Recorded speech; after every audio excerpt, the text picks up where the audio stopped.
आज हम metabolism of carbohydrates का बेसिक कॉन्सेप्ट पढ़ेंगे। Metabolism of carbohydrates. थोड़ा हम लोग मेटाबॉलिज्म ऑफ कार्बोहाइड्रेट्स पढ़ने से पहले थोड़ा कार्बोहाइड्रेट्स के बारे में जान लेते हैं। कार्बोहाइड्रेट्स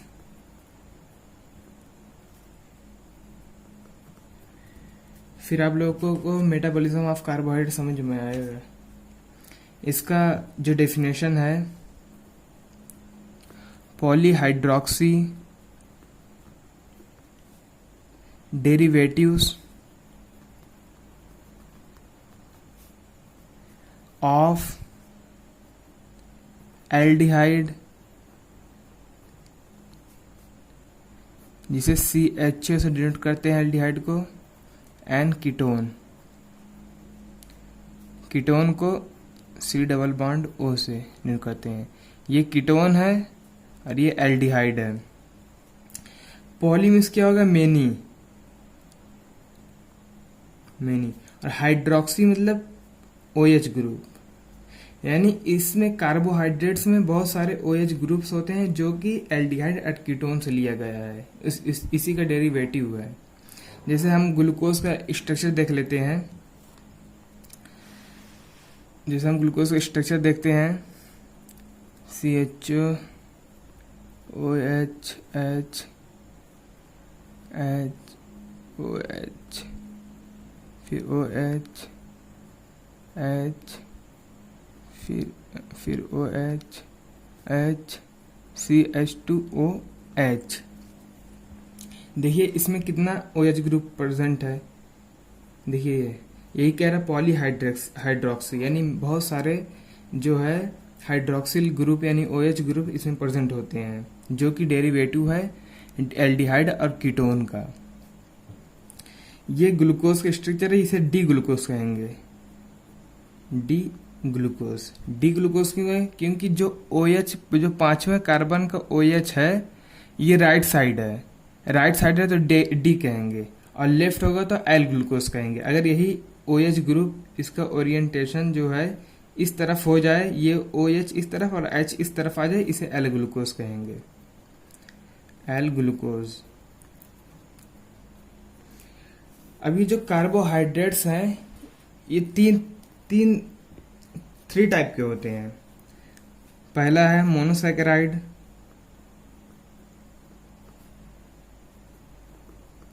मोनोसैकेराइड्स फर्स्ट है। पहले हम जान लेते हैं मोनोसैकेराइड के बारे में। 1 कार्बन से 6 कार्बन, अगर 1 कार्बन से 6 कार्बन तक है तो उसे हम कहेंगे मोनोसैकेराइड। जैसे ये ग्लूकोज है, इसमें कितने कार्बन है? 1 2 3 4 5 6 कार्बन है, यानी मोनोसैकेराइड है। इसके एग्जाम्पल है मोनोसैकेराइड के,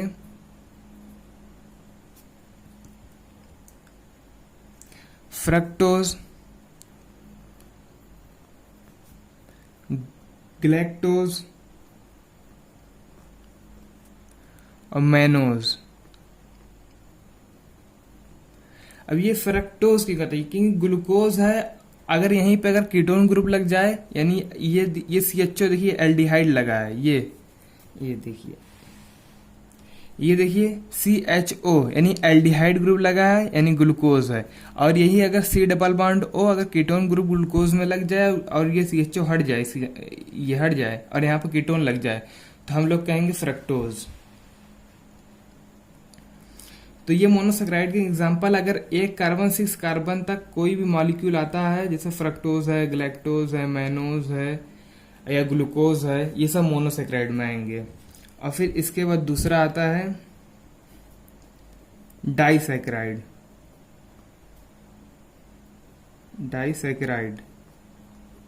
या फिर इसे ओलिगोसैकेराइड भी कहते हैं, ओलिगोसैकेराइड्स भी कहते हैं। ये 1 कार्बन से मिनिमम 10 कार्बन, अगर 1 कार्बन से 10 कार्बन तक है कार्बन नंबर, तो हम इसे ओलिगोसैकेराइड कहेंगे या डाइसैकेराइड कहेंगे। इसका एग्जाम्पल है डाइसैकेराइड या ओलिगोसैकेराइड में क्या क्या आता है। माल्टोज पहला है, दूसरा है लैक्टोज, तीसरा है सुक्रोज और तीसरा है पॉलीसैकेराइड।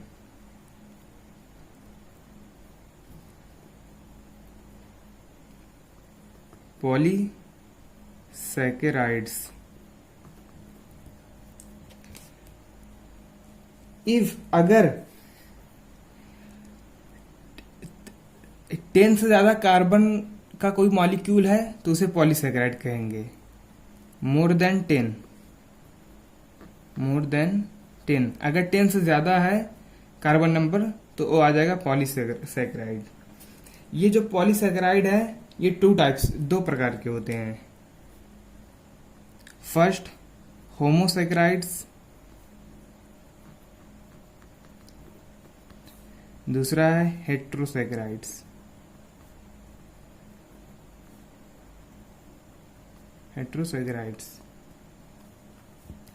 अब होमोसैकेराइड और हेट्रोसैकेराइड क्या है। होमोसैकेराइड मीन्स होता है जो सेम ग्लूकोज से बना हो, उसे हम कहेंगे होमोसैकेराइड।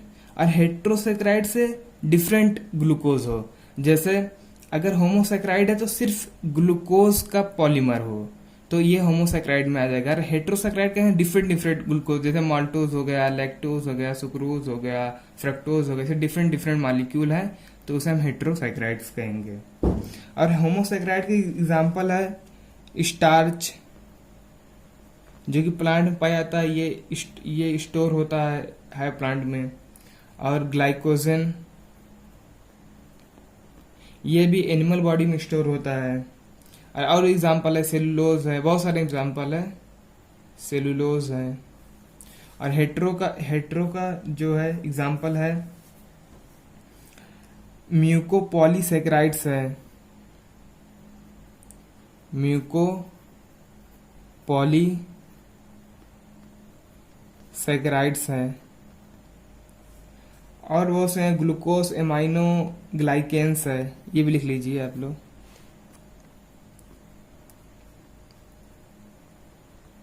Glucose amino glycan.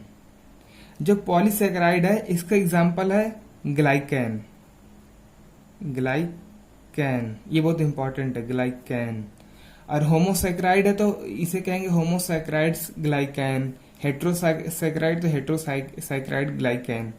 सिर्फ ये इतना याद रखिए। अगर आपको ये सब याद नहीं आ रहा है, सिर्फ इतना याद रख लीजिए कि होमोसैकेराइड ग्लाइकेन, हेट्रोसैकेराइड ग्लाइकेन। अगर होमोसैकेराइड का एग्जांपल पूछ रहे हेट्रोसाइकिल का या पॉलीसैकेराइड, सिर्फ ग्लाइकेन, ये सब जोड़ दीजिए, इसमें ग्लाइकेन आगे लगा दीजिए। अब देखिए इसमें टर्म आता है, ये जो कार्बोहाइड्रेट्स है क्या क्या बनाता है। Carbohydrates making. कार्बोहाइड्रेट्स क्या क्या बना सकता है, ये लिपिड भी बना सकता है, अमाइनो एसिड भी बना सकता है, ये न्यूक्लिक एसिड भी बना सकता है। कैसे, देखिए न्यूक्लिक एसिड जब हम लोग पढ़ते हैं तो उसमें राइबोज और डीऑक्सीराइबोज, जो राइबोज और डीऑक्सीराइबोज होते हैं ये पेंटोज शुगर होते हैं, ये एक शुगर होते हैं, राइबोज और डीऑक्सीराइबोज। आप लोग साफ साफ लिख लीजिएगा, हम जल्दी लिख रहे हैं। तो ये जो राइबोज और डीऑक्सीराइबोज ये न्यूक्लिक एसिड में होता है, तो यानी कार्बोहाइड्रेट्स ये बना होता है। ऐसे ही कुछ अमाइनो एसिड होते हैं, जैसे इसका एग्जांपल है अमाइनो एसिड का ग्लूकोजेनिक यानी ग्लूकोज है, ऐसे लिपिड में भी आता है। और कुछ है प्रोटीन मेकिंग, जो प्रोटीन बनाता है, इसी में जान लीजिए आप लोग। प्रोटीन मेकिंग यानी प्रोटीन क्या क्या बना सकता है, क्या वो भी ग्लूकोज या लिपिड या फिर न्यूक्लिक एसिड बना सकता है? तो जान लीजिए, हाँ, ये भी सब बनाएगा। कार्बोहाइड्रेट्स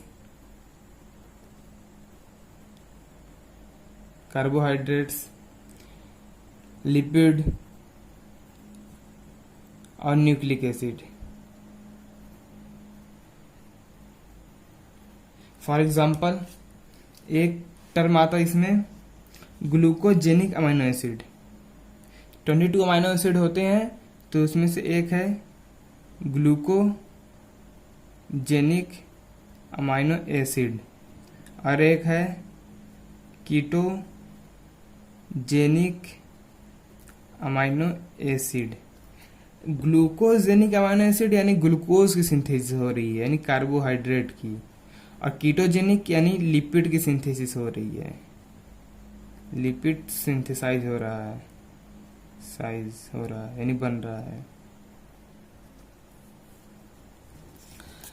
और इसमें थोड़ा हम बता दे रहे हैं आपको,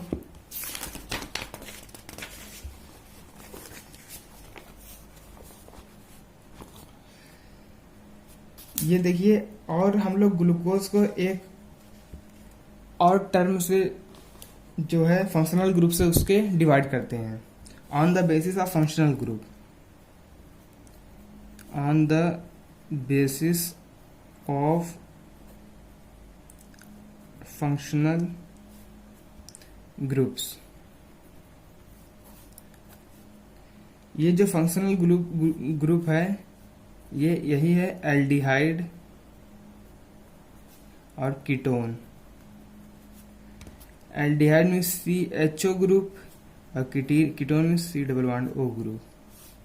इसमें भी हम लोग इसे डिवाइड करते हैं एल्डिहाइड और कीटोन से। अब हम लोग मेन पढ़ने जा रहे हैं। अब ये इतना अब लोग समझ गए कि मेटाबॉलिज्म कार्बोहाइड्रेट्स क्या होता है। अब हम लोग जानेंगे अब पढ़ने जा रहे हैं हम लोग metabolism of carbohydrates. Metabolism of carbohydrates. अब हमें किन किन चीज़ों मेटाबॉलिज्म ऑफ कार्बोहाइड्रेट्स में किन किन चीज़ों का क्या क्या पाथवे पढ़ना है। तो पहला है हम लोग को पढ़ना है ग्लाइकोलिसिस। इसमें क्या होता है, ग्लूकोज से पायरुवेट बनेगा। दूसरा है ग्लाइकोजेनेसिस। ग्लाइकोजेनेसिस इसमें क्या है, ग्लूकोज से ग्लाइकोजन बनेगा।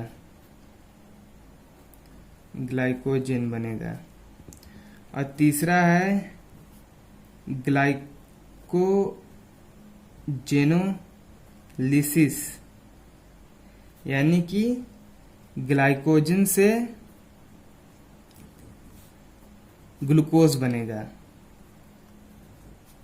और एक पाथवे और चलेगा ग्लूकोनियोजेनेसिस।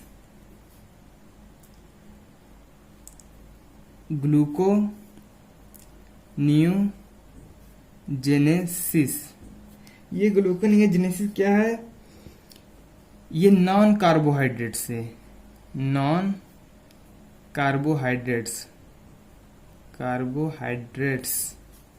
से क्या बनेगा, ग्लूकोज बनेगा। यानी नॉन कार्बोहाइड्रेट्स यानी कि जो कार्बोहाइड्रेट्स नहीं होंगे। अब जो नॉन कार्बोहाइड्रेट्स हैं वो कौन कौन से हैं, अभी हम बता देते हैं। नॉन कार्बोहाइड्रेट्स कौन कौन से हैं, 5 नॉन कार्बोहाइड्रेट्स जो बहुत ही इंपॉर्टेंट है। और हम लोग पढ़ेंगे इसमें ग्लाइऑक्सिलेट साइकिल।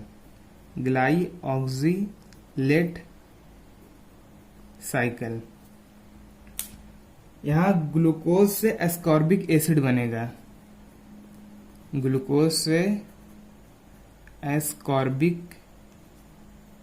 बनेगा,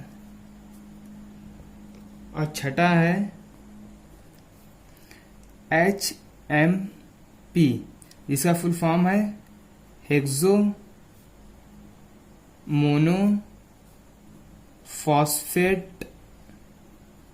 पाथवे।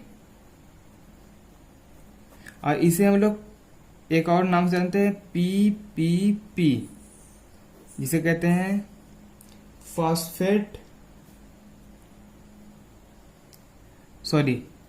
पेंटोज फॉस्फेट पाथवे,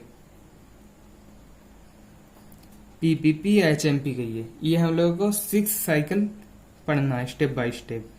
अब हम लोग नॉन कार्बोहाइड्रेट्स, ये नॉन कार्बोहाइड्रेट्स क्या होते हैं? ये जो देखिए ग्लूकोनियोजेनेसिस, यानी ग्लूकोज तो बन रहा है लेकिन नॉन कार्बोहाइड्रेट्स, नॉन मतलब जो कार्बोहाइड्रेट्स नहीं है।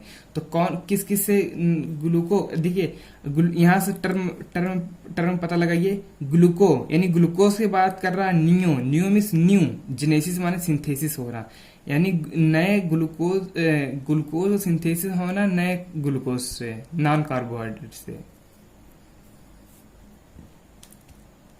मतलब जो कार्बोहाइड्रेट्स नहीं है। अब कौन कौन से हैं नॉन कार्बोहाइड्रेट्स?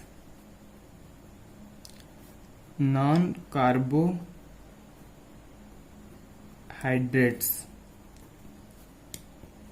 पहला है पायरुवेट, दूसरा है लैक्टिक एसिड, तीसरा है प्रोपियोनिल, और चौथा है अमाइनो एसिड, पांचवा है ग्लिसरॉल। ये पांचों मिलकर जो है ग्लूकोज बनाते हैं, तो इसी को कहते हैं ग्लूकोनियोजेनेसिस। अब थोड़ा सा हम आपको एक डिजीज के बारे में बताते हैं जिसका नाम है डायबिटीज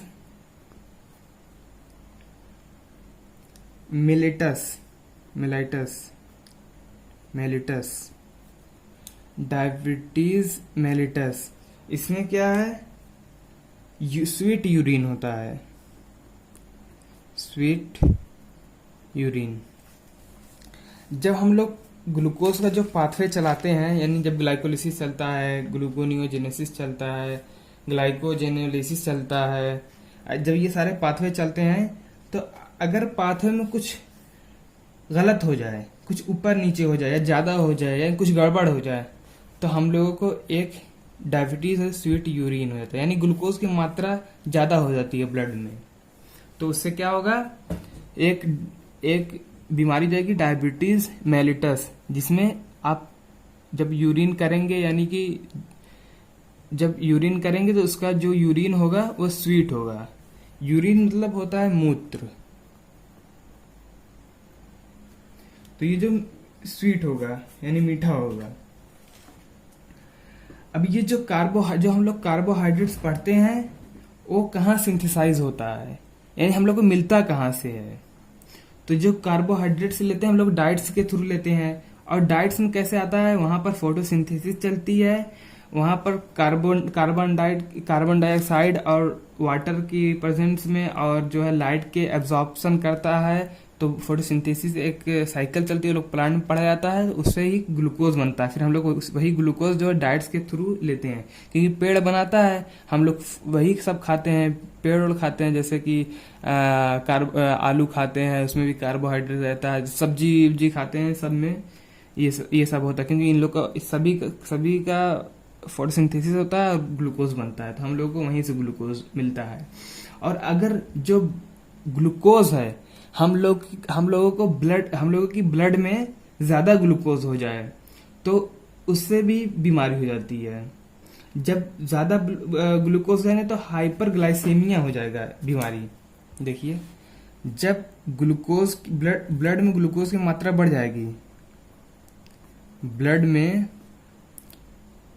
ग्लूकोज जो है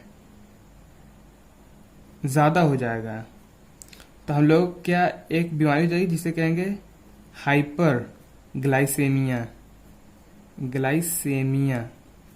और अगर ब्लड में ग्लूकोज कम हो जाए, ग्लूकोज अगर कम हो जाए तो हम लोग की बीमारी होगी हाइपोग्लाइसेमिया। हाइपोग्लाइसेमिया। हाइपर मीन्स होता है बहुत ज्यादा, बहुत हाइपर हो गया, यानी बहुत ज्यादा गुस्सा हो गया। हाइपर ना कहते बहुत हाइपर हो गया, यानी बहुत गुस्सा हो गया। और हाइपो मीन्स होता है कम, यानी ब्लड में अगर ग्लूकोज कम हो जाए फिर भी बीमारी, अगर ज्यादा हो जाए फिर भी बीमारी। अगर ज्यादा होगा हाइपरग्लाइसेमिया, कम होगा हाइपोग्लाइसेमिया। जो ब्लड होता है जो हम लोगों की बॉडी में ब्लड होता है, उसमें जो एक नॉर्मल इंडिविजुअल होते हैं, जो हम लोग नॉर्मल होते हैं, उनमें जो है ग्लूकोज की मात्रा जो है 70 से लेके 100 तक होती है। यानी कि जो ग्लूकोज है 7 से लेकर 100 mg पर DL, यानी कि मिलीग्राम पर डेसी लीटर।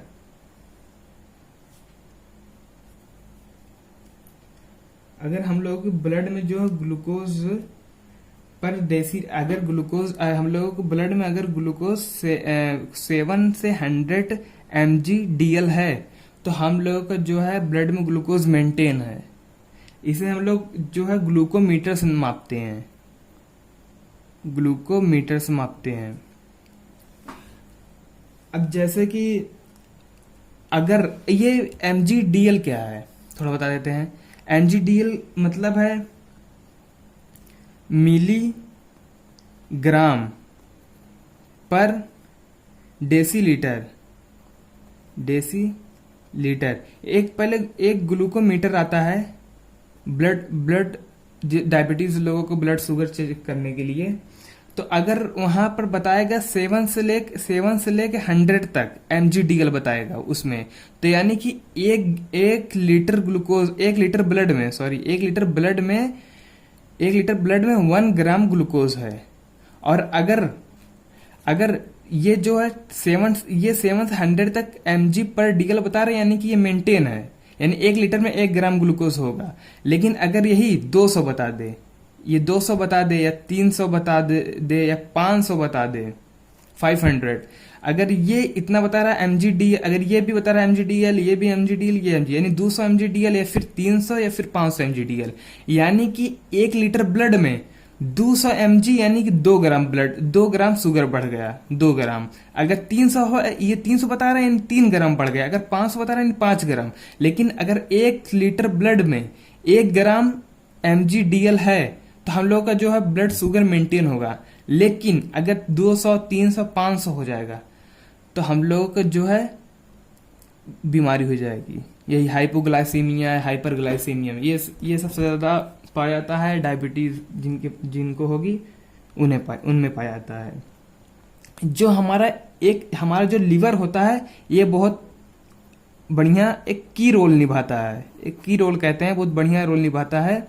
ये जो है ब्लड ग्लूकोज को मेंटेन रखता है हमारी बॉडी में।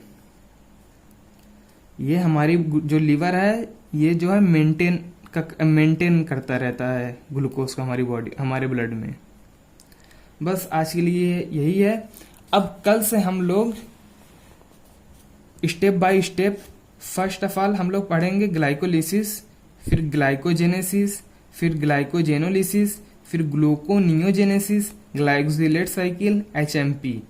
यही इतना पढ़ना है, तो हम लोग स्टेप बाय स्टेप पढ़ेंगे। Thank you so much.